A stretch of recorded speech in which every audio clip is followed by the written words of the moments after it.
گو کہ رضوان عید جو ہے وہ مکمل ہو چکی، ختم ہو چکی، کچھ دن گزر چکے ہیں، لیکن ابھی ہم دیکھ رہے ہیں کہ اس کے جو اثرات ہیں وہ ابھی بھی نظر آ رہے ہیں۔ آپ کو سوئٹزرلینڈ لیے چلتے ہیں، جس کے شہر باسل کے پارک میں پاکستانیوں کی طرف سے کھلے آسمان تلے فیملیز آئیں اور عید ملن پارٹی ہوئی، جس میں باسل اور گرد و نواح کے مقیم پاکستانیوں نے بڑی تعداد میں شرکت کی ہے۔ اور اس کی کیا تفصیلات ہیں اس پارٹی کے حوالے سے آپ جانتے ہیں اس رپورٹ میں۔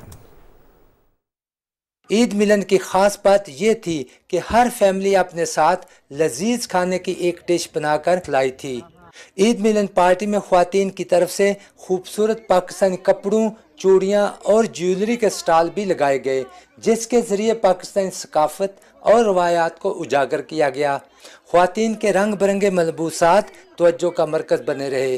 بچیوں اور خواتین کے لیے مہندی لگانے کا خصوصی اہتمام بھی کیا گیا تھا۔ یہاں پہ بہت مزہ آیا ہے، یہاں پہ بچوں کے ساتھ مہندی بھی لگائی ہے، کھیلا بھی ہے اور بہت اچھا کھانا بھی تھا۔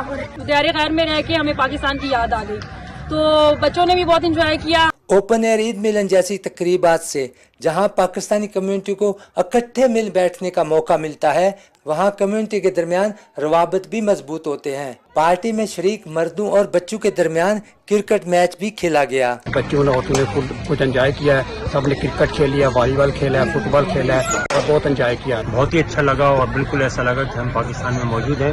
تو اسی طرح ہم نے یہ کوشش کرتے رہنی ہے کہ یہاں دیار غیر میں رہتے ہوئے ایک دوسرے سے ملتے رہیں اور آپس میں یہ جو محبت ہے اور پیار یہ ایک دوسرے کا بانٹتے ہیں۔ سب دوست جو ہیں ادھر ماشاءاللہ آپس میں مل جل کر عید منا رہے ہیں، اور یہ ہم دوستوں نے جن دوستوں نے بھی یہ انتظام کیا بہت ہی اچھا کیا اور سب کا شکریہ ادا کرتے ہیں۔ عید ملن پارٹی میں شریک ہونے والے نہ صرف مزے کے بہترین کھانوں سے لطف اندوز ہوئے بلکہ خوب انجوائے بھی کیا۔ شبیر احمد کھوکھر، پاکستان ٹیلی ویژن نیوز، باسل، سوئٹزرلینڈ۔